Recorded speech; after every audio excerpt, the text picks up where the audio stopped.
Okay, so here is the video for the elbow car, controlled articulated rotation at the elbow. The elbow is a hinge joint, so we want to be using that hinge to its full capacity as often as possible so we can maintain that capacity.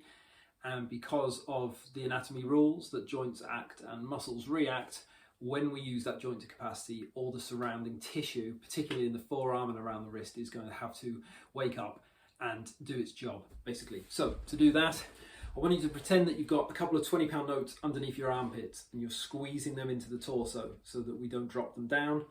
Arms are locked out straight at the elbow. And the first thing we're going to do is just squeeze through the arm, irradiate some tension, and slowly bring the hands all the way up, completely closing that elbow joint. And from here, we're just going to rotate the palms around to the front and slowly come down. At the bottom, we're going to rotate the other way, which you can't see, it's slightly off camera, I couldn't quite find the angle. I'm going to bring it up, turn at the top, come down, and then we're just simply turning at the bottom to come back up. And we always want to go both ways, so when we get to the top this time, we're going to skip a rotation and come all the way down that way, but then we're going to put that rotation back in at the bottom, so we come up backwards, rotating at the top again now then, and coming back down.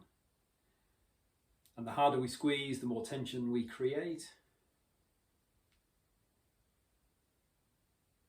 And if we need to load these, you can start by squeezing a tennis ball or holding a tin of beans and rotating that, or anything that's just going to add a little bit of load to the tissue to give that something additional to respond to. So that is the elbow car.